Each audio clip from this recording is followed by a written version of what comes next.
ዕለቱ ሰኔ 25 ዓመቱ ደግሞ እንደ አውሮፓውያን አቆጣጠር 2009 በሎስ አንጀለስ የሚገኘው የካሮልድ ድራይቭ ሰፈር እንደ ሁልጊዜው ጸጥታ የሰፈነበት ነበር።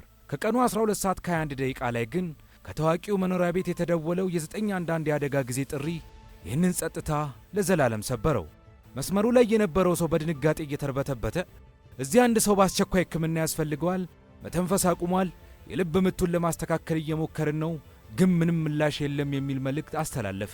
ያ መተንፈስ አቁሟል የተባለው ሰው መላውን ዓለም በሙዚቃው በዳንሱና በታሪኩ ያናወጠው የፖፕ ንጉሥ በመባል የሚታወቀው ማይክል ጆሴፍ ጃክሰን ነበር።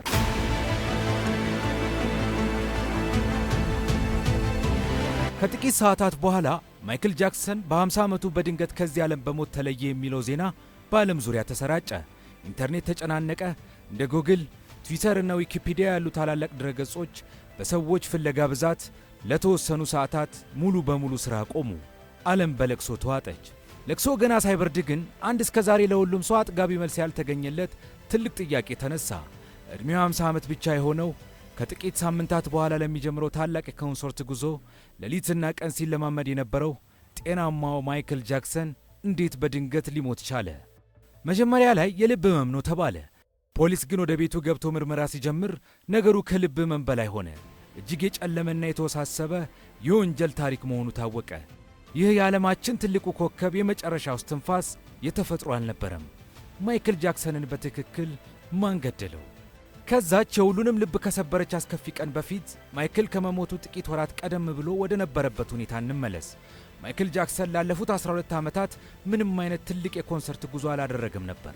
በገንዘብ ችግርና በተለያዩ የፍርድ ቤት ክሶች ስሙ እጅግ ጎድፎ የነበረበት ወቅት ስለነበር ታዲያ ማይክል ስሙንና ክብሩን ለመመለስ ከገባበት የኢኮኖሚ ቀውስም ለመውጣት ሲል በኋላም የመጨረሻ የሆነውን አንድ ታላቅ ዝግጅትን አዘጋጀ።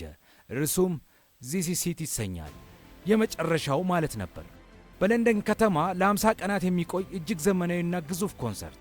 ቲኬቶቹ ሙሉ በሙሉ በሰዓታት ውስጥ ተሸጠው አለቁ። ማይክል በዓለም ፊት አሁንም ንጉሥ መሆኑን ማሳየት ነበረበት። ይህ ዝግጅት ለእሱ ትልቅ ዕድል ብቻ ሳይሆን የሞቱ መጀመሪያም ነበር። ማይክል በወቅቱ ከፍተኛ የአእምሮና የአካል ውጥረት ውስጥ ነበር። ዕድሜው እየገፋ በመምጣቱ 2 ሰዓት ሙሉ መድረክ ላይ ትርኢቱን ማቅረብ ከባድ ፈተና ሆነበት። ከዚህም በላይ የኮንሰርቱ አዘጋጅ የሆነው ኤኢጂ ላይቭ የተባለው ኩባንያ በማይክል ላይ ከፍተኛ ጫና ያደርግበትም ነበር። ኮንሰርቱን ካሰረዘ ወይም ካልተወጣ ማይክል ሙሉ በሙሉ እንደሚከስርና ንብረቶቹን ሁሉ እንደሚያጣ ያውቅም ነበር። ይህ ውጥረት ማይክልን የእንቅልፍ ማጣት አመጣበት። ማይክል ለቀናት አልፎም ተርፎም ለሳምንታት መተኛት አይችልም ነበር። ሌሊቱን ሙሉ በክፍሉ ውስጥ ያለ አንዳች እንቅልፍ ማንጋቱን ተያያዘው። ታዲያ ለዚህ መፍትሄ የሆነው ዘንድ በወር ብዙ ሺህ ዶላሮችን እየከፈለ ዶክተር ኮራንድ ሙሬይ የተባለ አንድ የግል ሐኪምን ቀጠረ።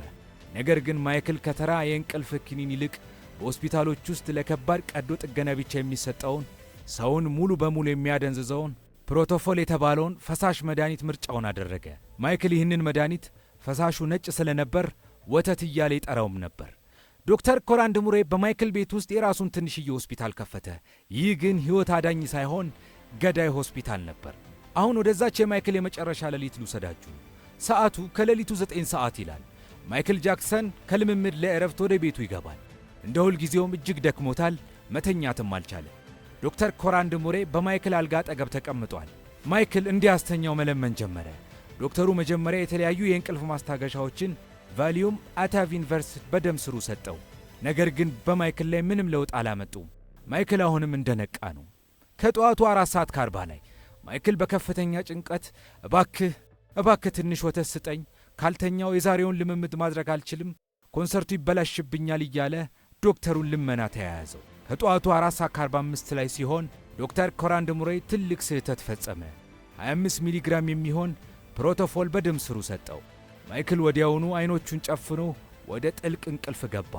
ይህ መድኃኒት የሰውን አተነፋፈስና የልብ ምት በከፍተኛ ሁኔታ የሚቀንስ በመሆኑ የታካሚው የልብ ምት መከታተያ ማሽን እና ኦክሲጅን በአቅራቢያ ሊኖር ይገባል።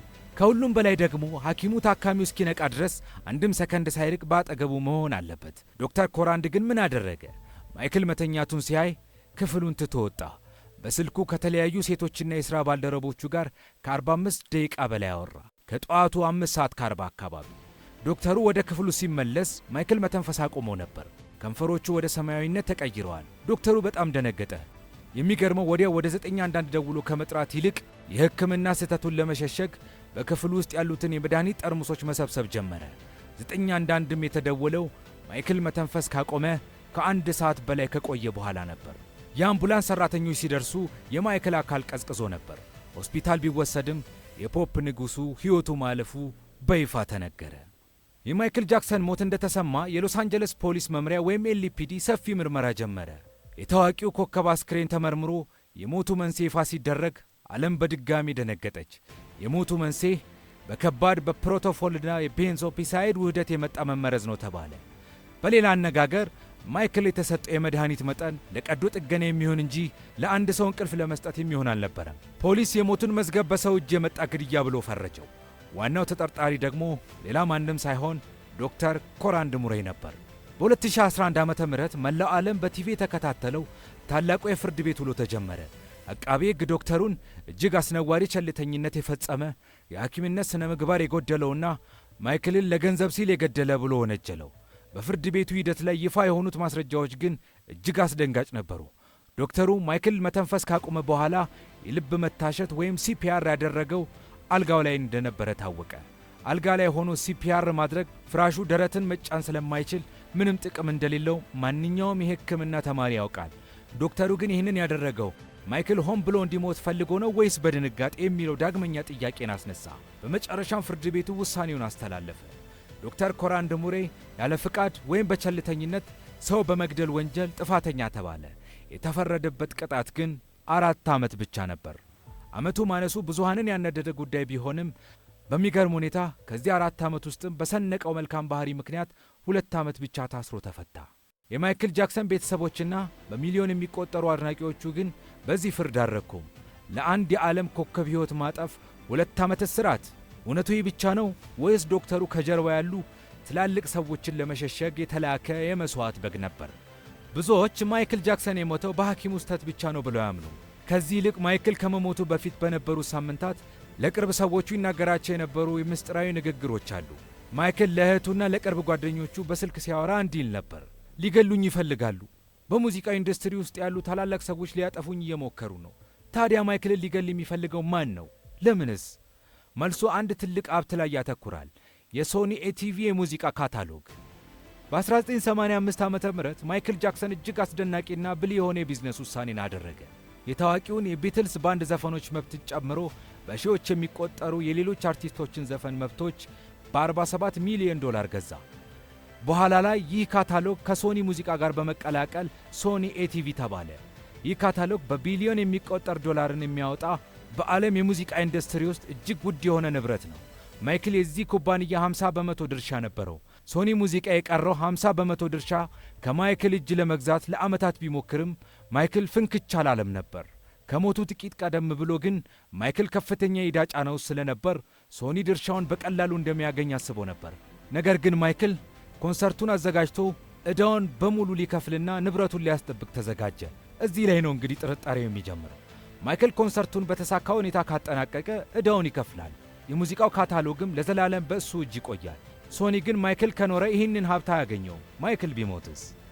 ማይክል ከሞተ በኋላ ንብረቱ በሙሉ በዕዳ ምክንያት ለሽያጭ ቀረበ እና ምን ተፈጠረ መሰላል? በ2016 ዓ.ም ሶኒ ሙዚቃ የማይክል ጃክሰንን የ50 በመቶ ድርሻ በ750 ሚሊዮን ዶላር ሙሉ በሙሉ ከቤተሰቦቹ ገዛው። ማይክል በሕይወት እያለ ሊያገኘ ያልቻለውን ንብረት ሶኒ ማይክል ከሞተ በኋላ ሙሉ በሙሉ በእጁ አስገባ። ይህ በአጋጣሚ የመጣ ሁኔታ ነው ወይስ ሆን ተብሎ የተቀነባበረ የቢዝነስ ግድያ? ከቢዝነስና ከገንዘብ ጦርነት ባሻገር በማይክል ጃክሰን ሞት ዙሪያ የሚነሳው ሌላው እጅግ አስደንጋጭ መላምት ዓለምን በሚስጥር ከሚቆጣጠሩት ኢሉሚናቲ ከተባሉ ድብቅ ማኅበራት ጋር የተያያዘ ታሪክ ነው።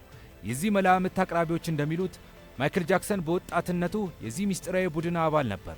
ቡድኑ ማይክልን ተጠቅሞ የሰዎችን አእምሮ ለመቆጣጠርና የራሱን አጀንዳ ለማስፈጸም ይፈልግ ነበር። በዚህ ምክንያት ማይክል በዓለም ላይ ወደ ማንም የማይደርስበት ዝናና ሀብት እንዲያገኝ ተደረገ። ማይክል ግን እያደገና እያረጀ ሲመጣ የዚህን ቡድን ምስጢራዊ አሰራር መቃወም ጀመረ። ከቡድኑ ቁጥጥር ውጭ ለመሆን መሞከር ብቻ ሳይሆን በዘፈኖቹና በመድረክ ንግግሮቹ ላይ ሰዎችን ንቁ ለማድረግ መሞከሩ በቡድኑ ዘንድ እንደ ክህደት ተቆጠረ። ይህንን የሚሉ ሰዎች እንደ ትልቅ ማስረጃ የሚያቀርቡት ማይክል ጃክሰን በ1991 ዓ.ም ያወጣውን ዴንጀረስ የተባለውን የአልበም ሽፋን ነው። በርካታ የምስጢር ማኅበራት ምልክቶችን፣ ለምሳሌ እንደ ፍሪሜሰን ምልክቶችን፣ ሁሉን የሚያየውን ዓይንና ድብቅ የሆኑ የሰይጣን አምልኮ ምስሎችን የያዘ ነው። ብዙዎች ማይክል በዚህ አልበሙ ላይ ማንን እያገለገለ እንደነበር በምልክት አሳይቷል ይላሉ። ነገር ግን ማይክል በኋላ ላይ ያወጣቸው ዘፈኖች እንደ ዘይ ዶንት ኬር አባውት አስ ያሉ ሥራዎቹ ዓለምን በሚስጥር ለሚመሩት ገዢዎቹ የተላከ ቀጥተኛ መልእክት ነበር። ማይክል በዚህ ቪዲዮ ላይ በትልልቅ የሥልጣን ወንበሮች ላይ የተቀመጡ ሰዎችን ሲተችና ሲቃወም ይታያል። ከሁሉም በላይ ደግሞ ማይክል ከመሞቱ ጥቂት ቀደም ብሎ በለንደን መድረክ ላይ ቆሞ ለሕዝብ የተናገረው የመጨረሻ ንግግሩ ትልቅ ጥርጣሬን ይፈጥራል። ማይክል እንዲህ ብሎ ነበር፣ የምንኖረው በማታለል ዓለም ውስጥ ነው። ሚዲያዎች ይዋሻሉ። ከጀርባችን ያለውን እውነት መፈለግ አለብን። የኢሉሚናቲ ሴራ አምላኪዎች እንደሚሉት ማይክል ምስጢሩን ሙሉ ለሙሉ ለዓለም ሊያጋልጥ ጥቂት ቀናት ሲቀሩት ማኅበሩ ትልቅ አደጋ እንደሚሆንበት ስላወቀ በግል ሐኪሙ በኩል ሕይወቱ እንዲያልፍ አደረገ። የዶክተር ኮራንድ ሙሬን መቅጠርና የፈጸማቸው ተከታታይ ስህተቶች በሙሉ ማይክልን ያለምንም ጥርጣሬ ለማስወገድ የተደረገ ድራማ እንጂ ተራ ቸልተኝነት አይደለም ይላሉ። እውነት ማይክል ጃክሰን የዚህ ምስጢራዊ አባል ሰለባ ሆኗል ወይስ ይህ የዩቲዩብ ተመልካቾችን ለመሳብ የሚፈጠር ተራ አሉባልታ? ዛሬ ማይክል ጃክሰን ካረፈ ረጅም ዓመታት ተቆጥሯል። ነገር ግን የሱ ሙዚቃና በሞቱ ዙሪያ ያለው ምስጢር አሁንም እንደ ትኩስ እሳት ይቀጣጠላል። ይህ የሕግ ፍርድ ቤቱ ዶክተር ኮራንድ ሙሬን ጥፋተኛ አድርጎታል። ዶክተሩ በገንዘብ ፍላጎትና በሥራ ቸልተኝነት የማይክልን ሕይወት ማጥፋቱ የማይካድ እውነት ነው። ነገር ግን በብዙዎች ዘንድ ዶክተሩ ትልቅ ምስጢርን የሸፈረ ጭንብል ብቻ ነው። ማይክል ጃክሰን የራሱ የዝና ብቸኝነትና የሴራ ሰለባ ነበር። ከመጠን በላይ በሰዎች መከበቡ፣ ነገር ግን በእውነተኛ ችግሩ ጊዜ አጠገቡ ማንም አለመኖሩ የፖፕ ንጉሡን የመጨረሻ ሕይወት እጅግ አሳዛኝ አድርገዋል። እሱ መድረክ ላይ በሚሊዮኖች ፊት ያበራ ኮከብ ነበር። ከጀርባ ግን በጨለማ ክፍል ውስጥ እንቅልፍ ፍለጋ የሚማስን ምስኪን ሰው። ታዲያ ለእናንተ እውነቱ የትኛው ይመስላችኋል? ማይክል የሞተው በሐኪሙ የግል ስህተትና ስግብግብነት ነው ወይስ ከጀርባ የነበሩት የሙዚቃ ኢንዱስትሪው ግዙፍ አካላት የፈጸሙት የተቀነባበረ ሴራ ወይስ እችን ዓለም በሚስጥር የሚመሯት የሰይጣን አምላኪዎች ማኅበር ግድያ? አስተያየታችሁን ከስር እንፈልጋለን፣ አስቀምጡልን።